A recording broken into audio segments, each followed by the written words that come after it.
예, 예, 출애굽기로 다시 돌아갑니다.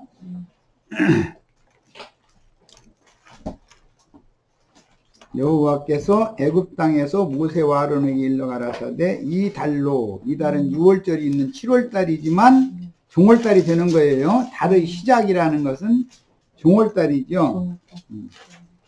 이런 거 보고 월삭이라고 그래요. 매월 히브리인들은 매월 초하룻날을 월삭제로 지내요. 월삭이라고 그래요. 그 다음에 시작 곧 해의 첫 달이 되게 하고, 그러니까 7월달이 1월달이 된 거죠. 뭔 말인지 아셨죠?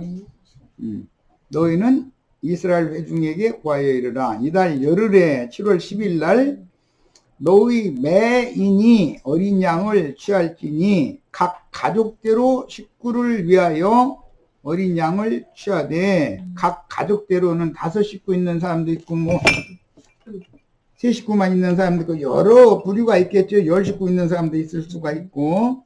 이제 그런데 1년 되고 흠없는 수양 한 마리를 잡으면 다 먹여야 되는 거예요. 그 양고기를. 그러려면 식구가 적으면 다른 방법은 없죠. 이웃과 함께 합쳐서 먹여야죠. 그래서 각 가족대로 그 식구를 위해 어린 양을 취하되, 그 어린 양에 대한 식구가 너무 적으면 그 집의 이웃과 함께 인수를 따라서 하나를 취하여 각 사람의 식량, 먹는 양은 다 각각 또 개인마다 다르겠죠. 오늘 우리 모임에도 마찬가지죠. 똑같이 말씀을 받지만 말씀을 수용하고 영으로 깨닫고 빛을 받는 것은 다 분량이 다를 수밖에 없는 거잖아요. 예수를 먹고 예수를 마신다, 이제 이런 신약에 이렇게 표현하는데, 내 살을 먹고 내 피를 마시지 않으면 생명이 없다, 이렇게 표현했잖아요. 네. 그게 6월절 양이신 예수를 우리가 먹고 마셔야만 생명을 얻는 것이다, 이 말이단 말이에요 지금. 그런데 식량을 따라서 너희 어린 양을 계산할 것이며, 너희 어린 양은 흠없고 1년 된 수컷으로 해야 된다 그랬어요. 이 수컷이라는 용어는 창세기 1장에서 하나님이 당신 자신의 형상과 모양으로 사람을 만들어서 모든 생물을 다스리게 하자 하시는 계획을 세우셨을 때, 그 남자와 여자를 지으신 이야기를 하는데, 그것이 남자는 수컷이라고 그러죠. male, female, 뭐 내가 얘기 안 해도 그런 뜻이죠. 남자, 여자라고, 이건 사람이니까 사람 보고는 male, female 이렇게 말하면 상스럽잖아요. 그러니까 남자, 여자 이렇게 의역을 해주는 거예요. 뜻을 살려서 그런 거예요. 그런데 원래 히브리어는 수컷, 암컷 이 용어밖에는 없어요. 그런데 그 문장에 따라서 사람에 해당하면은 거기에는 남자, 여자 이렇게 의역, 뜻을 살려서 번역을 해주는 거예요. 그 다음에 수컷으로 하되, 그러니까 예수님은 남자죠. 구속받은 성도들은 우리 박 형제님도 여자죠. 예수 안에서는 신부가 되는 거예요. 다 믿는 성도들은. 자, 하나님 조물주는 만물에 대한 주권자지요. 교회에서 예수 그리스도는 믿는 이들의 남편이단 말이에요. 교회에서 이런 것이 이제 비유적인 표현들인 거예요. 그 다음에 염소도 취할 수 있게 했었던 것은, 염소는 죄 있는 자를 상징하기 때문이고, 양은 순종으로 말미암아 죄의 빚을 탕감받은 경우를 양이라고 해요. 오른편은 양, 왼편은 염소. 마태복음 25장 이렇게 돼 있죠. 우리는 즉 옛사람, 흙에서 난 사람은 다 뭘로 비유한다? 염소로 비유한다. 새 사람은 뭘로 비유한다? 양으로, 주님의 양으로 비유한다. 예, 양이라는 것은 새 사람을 말하는 것이고, 새 사람은 지금 속그릇을 말하는 거예요. 영혼 상태를 말하는 거예요. 네. 껍데기를 목욕했다고 해서 새 사람 되는 게 아니죠. 샤워한다고 해서 새 사람 되는 건 아니잖아요. 영혼이 피로 씻음을 받아야 새 사람이 되는 거예요. 이달 14일까지 간직하였다가 첫 시간에 이미 설명했어요. 나흘 동안 점이 있는지 흠이 있는지를 조사한다고 그랬어요. 해질 때에, 그러니까 7월, 유대력으로는 7월 14일 날 해질 때, 즉 무교절의 첫날 6월절 날이 정월 초하루가 되는 거다, 그런 말이야. 유대력으로는 7월 14일이, 성력으로는 1월 1일이 되는 얘기죠. 오늘 지금 우리는 아직 1월 1일이 뭔지 몰랐던 분들은 오늘이 1월 1일이에요.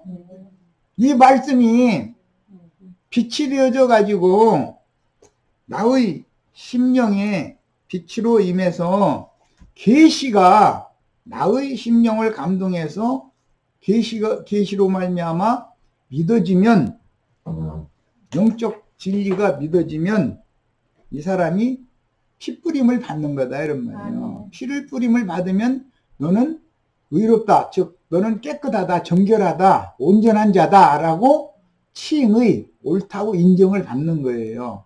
반드시 이 과정은 반드시 거쳐야 되는 거예요. 자, 이스라엘 회중이 그 양을 잡고 그 피로 양을 먹을 집 문 좌우 설주와 인방에 바르고, 문 좌우 설주와 인방이라는 게 뭔지 아시죠? 여기는 지금 문턱이 없는데, 한국 집은 셈족의 집이 그 똑같은 형식으로 짓기 때문에 문턱이 있죠? 이 네 문의 문틀 턱을 문설주라 그러죠. 문설주 인방 그러죠. 설주라는 것은 이제 문설주에 발딛고 이게 트는 것을 셈족은 아주 부정하게 여겨요. 그 문턱에 올라서는 걸 부정하게 여기는 거예요. 그것은, 문이라는 것은 사람의 마음의 생각을 상징적으로 하는 말이에요. 밖에 있는 것들은 내 안으로 들어오려면 생각을 타고 생각을 통해서 들어오죠. 내 속에 있는 것들이 미움이 나가려면 생각을 통해서 나가는 거잖아요. 생각이 문인 거예요. 비유예요. 그래서 육에 둔 생각, 영에 둔 생각, 로마서 8장에는 육신의 생각, 영의 생각이라는 말이 그래서 나온 거예요. 이제 새 사람은 무슨 생각을 따라 살아야 돼요? 영의 생각으로 살아야 되는 거죠. 그런데 여전히 육신의 생각대로 살면서 예배당 열심히 다니면 배나도 지옥 자식이 될 수가 있다, 그런 말이에요. 조심해야죠. 그러니까 이런 말 자체도 못 알아들으면은 그 사람은 구속받은 적이 없고 여전히 불결한, 즉 양심상 온전케 되지 못한 옛사람이다, 이런 말이에요. 자, 설주와 인방에 바르고 그 밤에 그 고기를 반드시 불에 구워서 먹는 거예요. 이 불에 구워서 먹는 이 율법은 이스라엘 사람들의 제사법이었어요. 그래서 번제단에는 나무를 11조로 바치는 사람들이, 산촌에서 살으면 뭐 하나님 앞에 선물로 드릴 거라는 건 나무밖에 없잖아요. 그래서 가시나무를 잘 말려가지고 도끼질을 해서 장작을 만들어서 성전에다가 바치면, 성전에서 제사장들은 번제단에다가 불을 꺼뜨리면 안 되는 거예요. 제단 불은 꺼지면 안 되는 거예요. 항상 불이 타올라요. 24시간. 그럼 나무를 얼마나 많이 떼야 되겠어요? 그 나무를 다 해야 돼요. 그리고 이스라엘은 제사가 하도 많기 때문에 매일 드리는 조석 번제도 드려야 되고, 그 다음에 안식일 제사도 드려야 되고, 그 다음에는 월삭제 드려야 되고, 절기제 드려야 되고, 뭐 희년제 드려야 되고, 이 제사가 끊임없이 있다 보니까 나무가 어마어마하게 들어가는 거예요. 그때마다 제물을 다 통으로 올려놓으면은 잘 구워지지, 한쪽은 타고 한쪽은 구워지지를 않으니까 각을 치는 거예요. 5토막. 목 자르고 사지 가르고 이렇게 해가지고서 번제단에다 올려놓고서 태우는 거예요. 태우면 세상에 남는 것은 재로 그물망을 통해서 나무 탄 재와 함께 그걸로 고기 탄 그것이 기름과 함께 탄 것이 떨어진단 말이야. 그럼 그 재를 별도로 모아뒀다가 재버리는 곳이 있어요. 해놓는 곳이에요. 그 재버리는 곳은. 그곳에다가 재를 모아뒀다가 흐르는 물을 떠다가 때꼽제가 껴도 너무 껴가지고 잘 안 씻어져. 그런 사람들한테는 잿물을 만들어 가지고 그걸로 빨아주는 거예요. 오늘 다 잿물로 말씀 들으실 때 때꼽제기 묵은 찌든 때 다 벗고 가셔야 되겠어요. 그래서 말라기서에 보면 예수님이 양잿물로 레위인들 깨끗이 씻는다 그랬잖아요. 그러니까 율법 제사장들이 관념이 굳어 있다 이거예요. 아주 찌든 때가 껴 있어. 이제 마침 목사님이 오셨는데 목사님들이 이 찌든 때가 보통 껴 있는 게 아니야. 초신자는 그렇게 굳어 있지는 않거든. 쓸데없는 무슨 본이나 부리려고 해서 뭐 아무것도 아니면서. 아니 인간이라는 게 하나님 앞에 무엇가 자랑할 것이 뭐가 있어요? 그러면서 굳어있다 이거예요. 막 찌들었어 때가 때곱쟁이. 옛날에 우리 어릴 때는 6.25 전쟁 그때 옷도 없는 데다 대고 뭐 한 번 해주면 1년 입어야 되니까 콘 이만큼 나오면 손으로 옮기고 옷으로 입고 해가지고 반질반질반질해. 이거는 그냥 물로 빨아 안 빨아져 이거. 이때는 양잿물 갖다가 양은 그릇이다 옷 벗겨가지고 집어넣고서는 불 쳐질러 가지고서는 저기 돌멩이에다 갖다 박내로 두들겨 패야 돼. 그래야 빠져. 오늘 혹시 내가 박맹이질해도 상처받지는 마시고 때만 빠지고 가시길 바래요. 아이고 나 상처받았다고 다시는 거기 안 간다 그러시지 말고. 영혼이 이렇다는 거예요. 영혼의 찌든 때가 빼는 것이 쉬운 게 아니에요. 그래서 예수님은 세탁자잖아요. 세탁자죠. 세탁자의 밭에서 원래 생수가 나오는 거잖아요. 그 예루살렘 성문 밖에는 세탁자, 그 세탁자가 예수님을 말하는 거예요. 우리 형제 자매님들의 영혼을 세탁하는 거예요. 그런데 생수로 그냥 휘휘해져서 빨으려고 그러면 안 빨아져. 그럼 어떻게 하냐면 잿물에다가 넣고서 폭폭 삶아야 돼. 그 다음에 이제 돌멩이에다 넣고서 막 박맹이로 막 두들겨 빼야 돼. 그럼 코딱지 쏙 빠져버려. 다 그러시길 바래요. 네. 또 박맹이질 한다고 막. 박맹이라는 것이 하나님 말씀을 말하는 거예요. 내 말이 너희를 태우는 불방망이와 같지 아니야.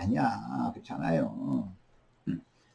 돌이라는 건 반석이신 그리스도를 말하는 거예요. 그리스도의 터위에 형제 자매님들의 영혼을 올려놓고 너무 때꼽대 있었으니까 그 종을 보내가지고 양잿물로 폭폭 삶은 빨래 집게로 이렇게 끄집어 내가지고서는 나도 형제 보내서 막 박맹이질 하는 거지 뭐. 그러면 이렇게 해서 콩충 이거 다 때꼽쟁이 빼야지. 어떻게 이렇게 찌든 때. 다 그러시고 돌아가시는 축복 받으시길 바래요. 괜히 정죄받지 말고. 난 축복해 주려고 왔지 정죄하려고 온 게 아니니까. 야, 그 밤에 그 고기를 그래 이제 불에 굽는 얘기를 하다가 이제 거기까지 갔는데, 불에 굽는 것은 번제단에다가 반드시 제물은 태워서 드려야 되는 거다. 그런데 이 불고기로 해먹는 것은 이스라엘의 계약법에 이제 나오는데, 계약법이 셈족은 아람 족속이 있고 히브리 족속으로 나눠져 있죠. 대답을 자, 셈족은 아람족이 있고 히브리족이 있어요. 히브리족은 아담 계보고 아람족은 사라 계보예요. 그래서 아담의 아들 이삭도 리브가라고 하는 여자를 받단 아람 여자잖아요. 야곱도 여자는 어디에서 취해요? 아람에 가서 네 여자 취했죠? 항상 그래요. 남자의 계보는 뼈대다 그래, 뼈대. 이건 셈족의 개념이에요. 그래서 성경에는 누가 누구를 낳고 누가 누구를 낳고를 모르면 성경에 대해서 모르는 사람이에요. 그런 사람은 예배당 열심히 다녀도 뼈대 없는 집안 상놈의 족속이요, 그거는. 우리 형제 자매님들은 상놈의 족속 드시지 마시고 유식한 학사 족속이다 드셔야 되겠어요. 네. 그리고 뼈와 살이 연합해서 한 몸을 이루는 거예요. 아담의 옆구리에서 갈빗대를 꺼내가지고 여자를 지어서 아담에게 다시 중매를 했는데, 그때 아담이 그 여자를 보고 이는 내 뼈 중에 뼈요, 내 살 중에 살이로다, 그렇게 표현을 했어요. 그게 누가복음 20장에서 성취되는 말씀인데, 오늘은 이제 거기까지만 이제 헷갈리니까, 예수 그리스도는 뼈단 말이에요, 뼈. 아브라함과 다윗의 자손 누구의 세계라? 예수 그리스도의 세계라. 그 예수의 뼈대. 뼈는 근본이죠. 아버지 조상이라는 말과도 같은 뜻이에요.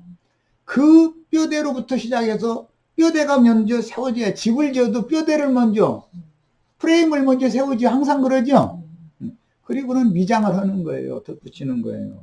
우리는 덧붙여지는 성도들일 뿐이고, 뼈대는 예수님과 예수님이 보낸 사도들과 증인들이 뼈를 이루는 거단 말이에요. 그래서 이제 신약성경 에베소서나 골로새서에 보면 뼈 마디를 통하여 공급을 받음으로 연락하고 상합하여 그리스도의 몸으로 세워져 가느니라, 그렇게 했어요.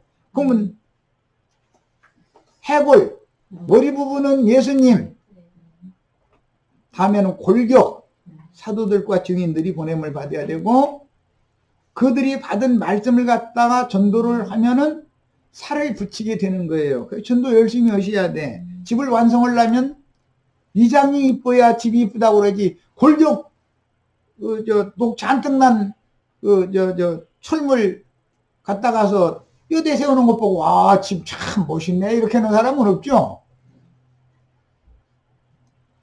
거기에다가 살을 붙여서 내부 장식을 완전하게 다 해야 집 잘 지었다, 너다, 이렇게 말하는 거예요. 그게 항상 그리스도의 몸된 교회를 세우는 것까지가 완성돼야 되는 것이다 라는 것을 말씀을 일단 드립니다. 자, 이것은 무슨 예배당이나 성당 건물 짓는 얘기가 아니에요. 형제 자매님들의 영혼들로 주님이 영원히 거할 처소를 짓는 거예요. 그것이 교회 건축인 거예요. 여기까지 하고 이제 넘어갈 거예요. 야, 물에다가 삶아서 먹으면 안 된다 그랬어요. 남편이 속색이거나 자식이 속색이면 이 애미 그만 삶아 먹어 그러죠. 이게 셈족의 용어예요. 너무 괴롭힌다는 말이잖아요. 뜨거운 물에다 넣고서 폭폭 삶는 거. 그래서 이제 율법에 의하면 양을 잡아먹을 때는 그 어미의 저주로 삶지 말아라 이렇게 돼 있죠.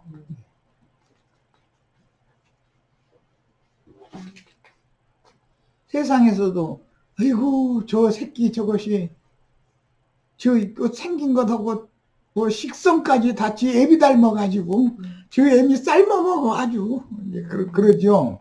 그게 셈족의 언어예요. 괴롭히는 상태잖아요.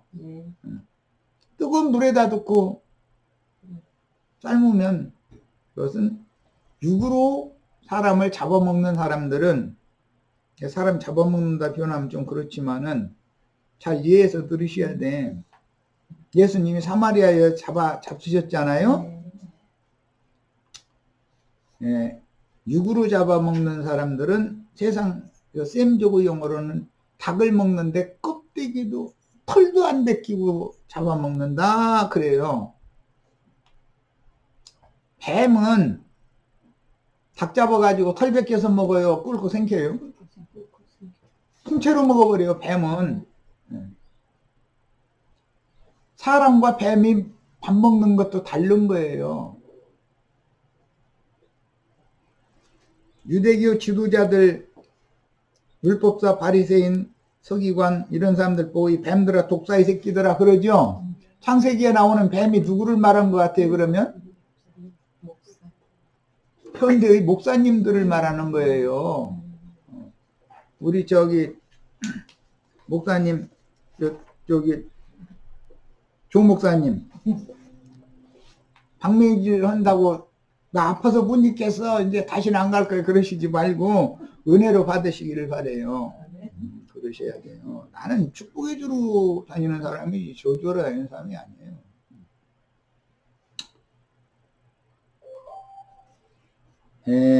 그런 이상한 세상 교회 생활을 잘 구분해서 해야 돼요. 뱀의 후손과 여자의 후손이 창세기에서부터 신앙 노선이 나눠져요. 뱀과 여자는 원수가 되고 뱀의 후손과 여자의 후손은 대대로 원수가 된다 그랬어요. 우리의 세대라고 뱀의 후손이 여자의 후손인 예수님의 계보에 속하는 제자들과 원수가 안 될 수는 없잖아요. 대대로니까. 그리고 뱀은 종신토록 뭘 먹어야 된다고 했어요? 흙을 먹으라고 그랬어요. 실제 무슨 밖에 뱀이 뭐 흙 먹고 사는 건 아니잖아요. 쥐나 개구리나 뭐 이런 육식성 음식을 먹는다 그 말이지. 그런데 뱀은 먹을 때 토막 내서 먹거나 씹어서 먹거나 이런 절대 없다는 거예요. 그냥 통째로 일단 삼키는 거예요. 유대교 체제에 끌려 들어가면 뱀배 속에 통째로 삼켜지는 이치를 깨달으셔야 되겠어요. 예수님이 사마리아 여자 잡수실 때는 조곤조곤 세상 말로 조곤조곤 차근차근 설명을 해서 사람을 설득시키지 통째로 꿀꺽 먹지를 않아요. 제자들 보고 나는 너희가 알지 못하는 먹을 양식이 따로 있다. 난 이미 배부르다 그랬어요. 무슨 놈의 예수님이 육신의 음식 먹었겠어요? 사마리아 여자와 대화를 나누면서 차근차근 이 여자가 뭘 제일 궁금해하는지 이걸 결국 끄집어내서 그 해답을 준 것이 그 여자 잡아먹은 거잖아요. 이렇단 말이에요. 그런데 고린도 후서에 보면 율법사, 서기관, 사탄의 사자들이 너희를 좌우하다 하거나 뺨을 치거나 잡아먹을지라도 잘도 순종하는도다 그러죠. 잡아먹는 사람들이 있죠 또. 잡아먹히시지를 말기를 바래요. 예수님께 잡아먹혀야지. 그렇잖아요? 그냥 똑같은 성경을 읽는데 왜 이런 거 이건 너무 기초적인 거잖아요. 이런 기초도 닦여 있지 않은 사람들한테 뭐 엉뚱 소리 하면 뭐래요. 신앙이 뭔지 터도 안 닦여 있는 사람들한테. 자, 이제 더 나가겠습니다. 삶아서 먹지 말라는 얘기 길었어요. 그 머리와 정강이와 내장을 다 불에다가 구워 먹어라. 오각을 쳐야죠. 머리와 사지 갈라내고 뱃속 창자, 그 다음에 뭐 특히 간꺼풀이나 미려골이라고 그래서 꼬랑지에 있는 기름 이거 싹싹 긁어내야 돼요.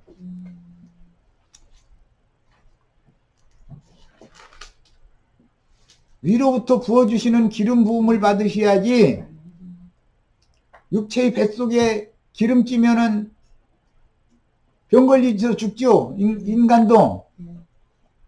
그런데 하나님은 육의 기름을 다 걷어내 가지고 번제된 불에다 올려놓고 고기와 함께 불살르게 된단 말이야. 불살르라고 그런단 말이야. 참 심술궂은 하나님이죠. 그럼 무슨 뜻이에요? 세상의 영, 육신의 영은 번제단에서 다 불살려져야 된다. 그럼 하늘에서 고기가 타는 연기가, 냄새가 함께 올라가면 하나님이 하늘에서 흠양하신다 그랬어요. 참 하나님 심술궂으셔. 우리 형제 자매님들이 옛사람, 육에 속한 사람은 이 세상은 쇠풀무지요. 애굽은 쇠풀무잖아요. 세상에서 육체는 고난받으라고 육을 입혀서 이 첫장막을 입혀서 내보낸 거죠. 그런데 뜨거 해가면서 거기 안 들어가려고 그러면은 제물로 하나님 하실 수 있어요, 없어요? 예. 육체는 옛사람은 목을 쳐야 되고 사지를 잘라서 배를 갈라가지고 사지 잘라야 되고 창자 다 소금 넣고선 칠해서 똥 묻었던 자리에 싹 빼야 돼. 더러운 거, 뱃속에 있는 거. 그리고 간꺼풀이나 미려골에 있는 기름 싹 걷어내가지고 창자도 창자끼리 늘어붙게 만드느라고 기름으로 이게 엮어놔 있죠? 기름 싹 걷어내야 돼. 제사장. 레위는 날마다 그 기름 발라내는 게 일이야, 아주. 그래가지고 제단에다가 다 놓고 태워야 되는 거예요. 육체의 영은 불살려져야 위로부터 성령이 임하는 거죠. 속사람에게 임하는 영은 성령이지 않아요. 하늘에서 부어지는 영이죠. 땅에 육체의 영은 태우고 위로 올라가면 하늘에서는 성령을 부어주시는 거예요. 그래서 우리의 심령과 마음의 숨은 속사람을 새롭게 재창조를 하는 거예요. 오늘이 그 시간이에요, 지금. 네. 아주 그냥 오늘 잘 오셨어. 오늘 모임에 오셨으면 얼마나 수지 맞는 거예요, 지금. 그런데, 아이고, 방맹이질에 쌓고, 이거, 기름 긁어내려고 그냥 막 칼질에 쌓고, 아이고, 나 그냥 아파서 못 살겠네. 그러면 가셔야 돼. 여기 있으면 안 되지. 자, 그 다음에 내장을 다 불에 구워 먹고, 아침까지는 남겨두지 말아라. 그랬어요. 이것은, 아침까지라는 말은 새날이라는 말이니까 그 밤이 6월절이에요. 이 밤 얘기는 이제 다음 시간부터 나눌 건데 베드로가 예수님을 잡아간 사람들을 따라서 안나스의 뜰에까지 들어갔어요. 그런데 그날 밤이 시간이 그렇게 한가. 인생에서 제일 긴 밤이 베드로에게 그날 밤이었어요. 예수님을 밤새도록 안나스가 힐문을 하는 거예요. 신문을 하는 거예요. 그런데 그렇게 안나스 율법 아론 반차의 제사장 앞에서 신문당하는 예수님의 뒤에서 베드로는 그 밤에 3번 부인을 해서 3번째 부인을 하는데 꼭 끼워오고 자기 2번째 딱 울더라는 거예요. 그런데 그때 예수님이 안나스와 예수님이 마주보고 있다가 예수님이 고개를 돌려서 3번째 저주하며 부인할 때 베드로와 눈이 딱 마주쳤어요. 그러니까 그냥 가슴이 덜커덕 내려앉는 거예요. 그리고는 나가서 통곡해서 울었다고 그랬어요. 자, 이게 6월절 밤이에요. 그 의미를 잘 새기셔야 돼. 그러니까 그래서 아침까지 남은 것은 소화해라 그랬으니까 예수 그리스도는 허비하면 안 되는 분이다. 그분은 버릴 것이 하나도 없어. 그런데 먹을 인수가 주고 그럼 들먹으면 남겨놔야 될 거 아니야. 맛있는 부위 자기가 각자 고기도 좋아하는 부위가 다 다르죠. 먹고 남았으면은 불살라 버려야 되는 것이지. 그리고 내일은 또 새 음식을 먹어야 되는 것이지. 내일 집회 오시면 새 음식 줄 거예요. 이제 그러니까 새 음식 먹어야지. 오늘 먹던 찌끄레기 내일 또 주고 나는 절대 그렇게 안 해. 절대 그렇게 안 해. 항상 새 음식을 먹어야 돼. 사람도 음식점에서 묵은 음식 아깝다고 또 내놓으면 손님 떨어지죠. 그 문 닫고 싶으면 그렇게 해야죠. 맞아요? 아까워도 과감하게 버리고 자기네끼리나 먹을 수 있으면 먹든지 뭐 어디다가 도네이션 할 것이 있으면 뭐 그렇게 쓰든지 뭐 어쨌든 그렇게 허비를 해야지. 손님상에 묵은 음식 내놓으면 그럼 문 닫는 거예요. 난 이제 장사 그만한 게 또 그 말이야. 예수님이 장사꾼이죠. 부하가 감추인 그 밭을 자기 모든 것을 팔아서 샀다 했잖아요. 예수님이 영혼을 사러 오신 거잖아요. 형제자매들의 영혼을. 그런데 예수님은 장사를 하시는데 묵은 음식은 내놓지는 않는다니까. 하여튼 주의 상 앞에만 모이면 항상 새 음식을 나눠줘. 주님은 무궁무진한 분인데 뭐. 자, 그래서 이제 여기는 이제 아침까지 남겨두지 말라는 말은 하나님은 때와 시기를 정해두시고 어떤 경륜적으로 일을 하시기 때문에 하신 말인데, 오늘은 거기를 다루면 70일에 이런 걸 다뤄야 되기 때문에 이제 복잡해지니까 그냥 넘어가려고 그래요. 새 시대에는 새 말씀을, 새 사람들에게는 새 양식을 주는 거예요. 항상 새 푸대에는 새 포도주를 담아야지, 새 푸대에다가 묵은 포도주 남은 거 아깝다고 갖다 부으면 발효돼 가지고 푸대까지 터져버린다는 거거든. 그 푸대라는 건 나를 말하는 거죠. 주님의 성령을 받으려면 우선 사람이 새롭게 되어지고 그 다음에 새 영이 임해야 되는 것이지, 옛사람에게 새 영을 부어주시지도 않을 것이고, 저주받은 율법 아래에 있는 아담, 카인과 그 길에 행하는 자들이 가르치는 그런 말을 쓰면, 목사님들 이런 얘기하면 좀 안 좋게 들으실 수도 있지만 그 사람 레파토리가 있어. 그래도 많은 메시지를 갖고 있는 사람은 3년마다 한 번씩 우려먹고, 더 많다고 하면 한 4년, 5년 가는 사람은 굉장한 사람이죠. 돌려막기 하는 거예요, 돌려막기. 그러면 권사님, 장로님들은 저 듣던 얘기 또 하시는만 그러죠? 안 바뀌어, 안 바뀌어. 레파토리가 정해져 있어가지고 몰라, 그것 뺏기는. 그래서 그러는 거예요. 그런데 주님은 항상 새로우셔요. 항상. 우리는 예수 그리스도 새롭게 하시는 예수 그리스도로 말미암아 항상 날로 새로워지셔야 되겠어요. 그러려면 새 음식을 먹여야 되는 거예요. 새 사람은 새 음식 먹는 거예요, 원래가. 자, 그래서 남겨두지 말라 그런 거예요. 너희는 그것을 이렇게 먹을지니 허리에 띠를 띠고,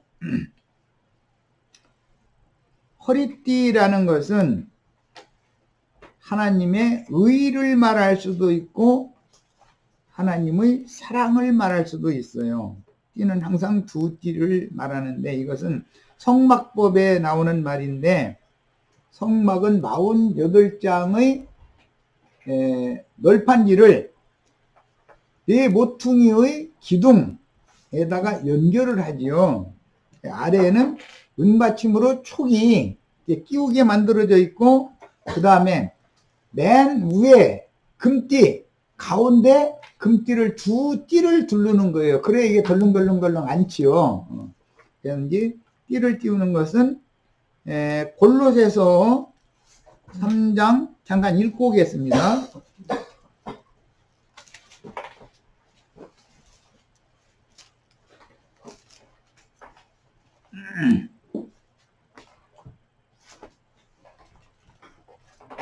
12절부터 읽습니다. 골로새서 3장 12절. 그러므로 너희는 하나님이 택하사 거룩하고 사랑받는 자처럼 긍휼과 자비와 겸손과 온유와 오래 참음을 옷 입고 옛사람을 벗어버리고 그리스도 옷 입으라는 말은 이거예요. 누가 누구에게 불만이 있거든 서로 용납하여 피차 용서하되 주께서 너희를 용서하신 것 같이 너희도 그리하고 이 모든 것 위에 사랑을 더하라. 이는 온전하게 매는 띠니라 그랬죠. 띠로 매야죠. 여기서는 사랑의 띠를 말하고 있어요. 그런데 구약 성경은 하나님의 의의 띠를 말하고 있어요. 그러니까 사랑과 의라는 것은 항상 두 띠로 연결을 한다. 하나님의 의는 위에 띠고 사랑이라는 건 허리띠를 상징한다. 이 가운데 토막의 띠다 이거예요. 그래서 허리에 띠를 띠라 그랬어. 이제 이것은 우리 자매님들은 이제 군대 가보면은 군복이 내피 옷이 있고 속옷 입은 다음에는 이제 겉옷을 입고 허리띠를 띠고 다음에 야전 잠바를 입고 나면 맨 밖에 다시 탄대라고 하는 띠를 또 띄어요. 두꺼운 띠를. 그 띠를 띄어야 배심도 줘도 이제 문제가 안 생기고 그 다음에 뭐 거기다가 수통이니 뭐 실탄이니 뭐 이제 칼이니 뭐 삽이니 뭐 이런 것 등을 이게 매달게 만들죠. 군대 가보면 그놈가 다 완전 군장하라면 그거 하라는 뜻인데 단독 군장으로 총만 메고 평상복을 입고 총만 메고 나와라 단독 군장 집합 하는 것이 있고 비상이 딱 걸리면은 완전 군장 집합 이렇게 말하거든. 그럼 완전 군장 하면 그냥 띵박질하는 게 보통 힘드는 게 아니야. 그리고 우리나라는 군수물자도 요즘에는 이제 우리나라 사람의 체형도 커졌고 우리나라 사람의 체형에 맞춰서 군수물자를 했지만 옛날에 미군이 1차 대전, 2차 대전에 쓰다 남은 거 찌끄레기 갖다 주는 거 큰 사람들이 사고 다니는 걸 타고서 띵박질하려면 사람 죽어야죠. 그런데 예, 그런 것이 허리에 띠를 띠는 것은 군복이라든지 모든 옷은 띠를 띠지 않으면 흘러내리잖아요. 그러면 아무 동작을 할 수가 없잖아. 움직일 수가 없지. 예.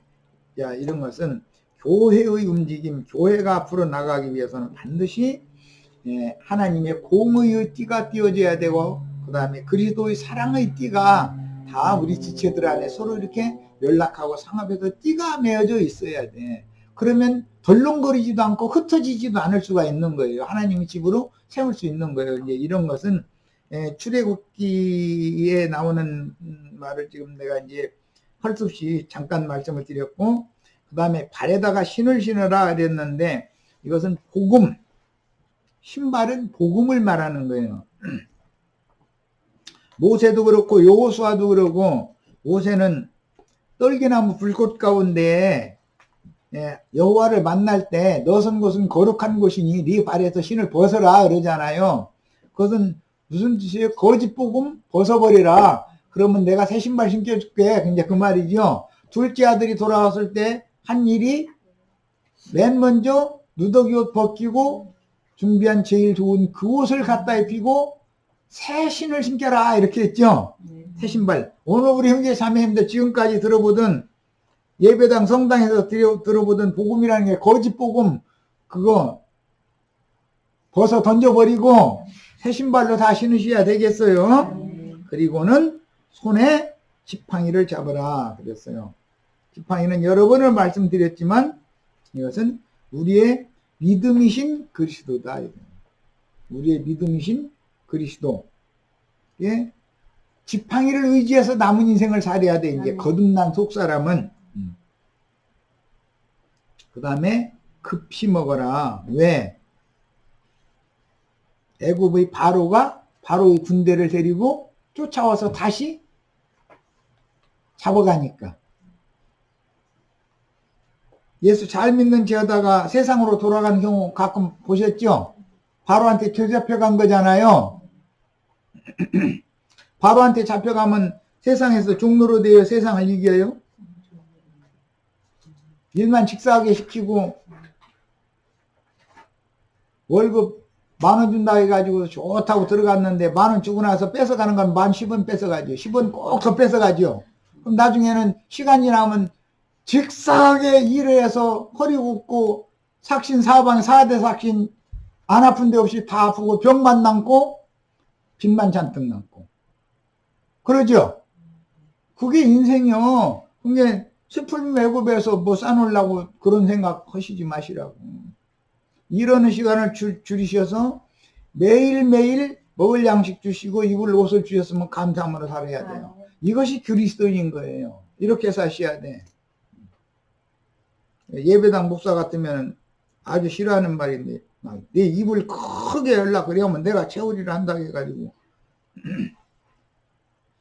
하늘에서 진리의 성령으로 채워주신다면 얼마나 좋겠어요. 그런데 뱀이 세상과 세상에 있는 것들로 배 가득 채워지면 나중에 조금 더 먹으면 배 터져가지고 창자 흘러나와서 아, 그 사람 예수 잘 믿는 하나님의 제자인 것처럼 예수님 제자인 것처럼 하더니 그거 다 뱃속에는 똥만 들어있었구만 하고 다 보지요. 누구 얘기인지 아시겠어요? 네. 가룟 유다가 교회 모임에 참여해서 헌금통 관리하면서 도둑질해 가던 놈이랬잖아요. 그런데 예수 팔아서 은 30을 꿀꺽 조금 털이나 베끼고 먹지 않고서 그런 걸 그냥 꿀꺽 은 30을 저삼켰더니 배가 톡 터져버린 거예요. 과식을 해도 그렇게 하면 안 되지.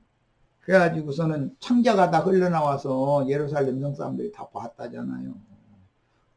뭔 뜻인지 아시겠죠? 유명하다는 목사님 속 보이죠?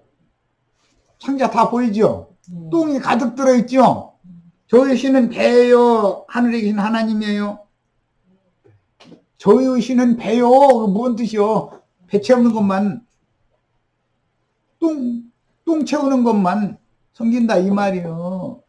강대상에서 설교할 때는 그럴싸하고 목회하는 동안은 그럴싸했는데 나중에 알고 보니까 뒷구멍으로 그런 거 보고 호박씨 깐다고 그러지.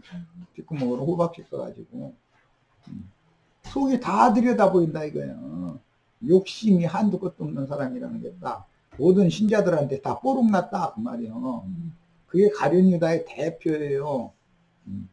가룟 유다가 말씀이 없어요? 부분적인 말씀이 있는 사람이에요.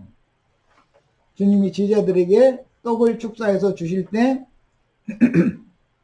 가룟 유다가 주님께서 분배해야 되는데 분배하기 전에 떡그릇에 지손 넣어가지고 훔쳐가지고 한 움큼 쥐고서 나간 거잖아요. 그거 가지고 말씀 팔아서 그걸로 생계 수단 삼고 사업 차리려고 나간 거잖아요. 누구를 얘기하는 거예요? 그러면 이게 내가 구태 지적 안 해도 아시겠죠 이제. 자 지금 이제 6월절 먹는 주례를 이제 설명을 하다 보니까 한 2시간이 다 가버렸는데 지금 당의 대제사장인 가야바의 장인인 안나스가 예수를 그렇게 미워해 가지고 평상시에도 첩자 보내고 뭔 말하는지 다 뒷조사하고 그랬던 사람이잖아요. 그런데 오늘 밤에는 공개적으로 떳떳하게 제사장이면 이스라엘 백성들이 대제사장이면 벌금 대낮에 공무시간에 사람을 체포해도 법대로 해야 되잖아요. 그런데 그 오밤중에 겟세마네 동산에서 기도를 마친 예수님 쥐도새도 모르게 지금 밤에 체포에다가 지금 신문한 거잖아요. 낙스빌에서 집회할 때 말씀드렸지만 안나스가 예수를 신문하는 거예요. 예수님이 안나스를 지금 심판하는 거예요. 그 밤에. 뭔 말인지 아시겠어요? 그 내용 다 들으셨죠? 그러니까 주님인 거예요. 율법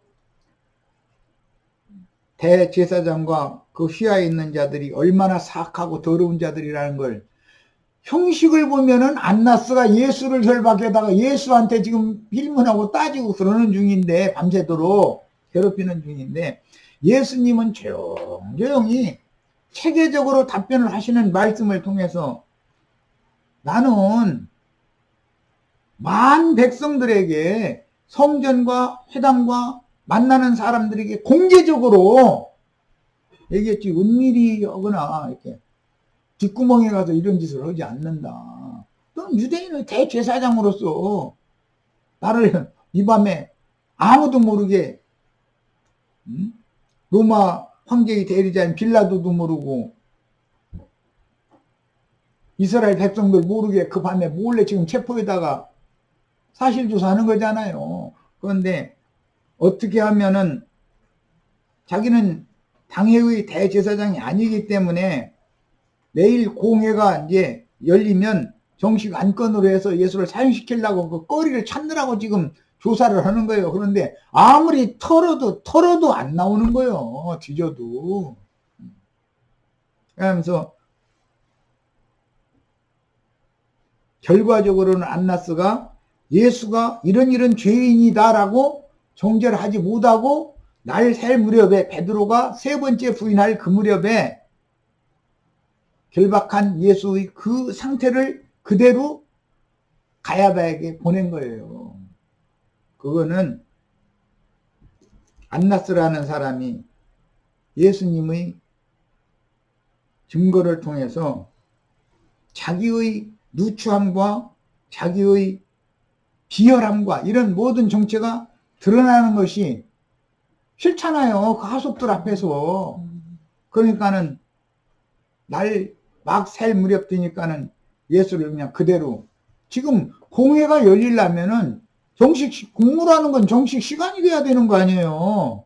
그런데 날 셀 무렵에 그냥 보내버리는 거예요. 결박한 채로.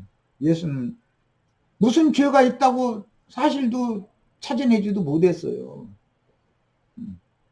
그런데 이제 다음 말씀부터는 이제 빌라도의 뜰에서 예수님이 이제 신문 받는 말씀으로 이제 할 건데, 그거는 내일 저녁 때 모임에서 나누도록 하겠습니다. 자, 여기까지서 마칩니다.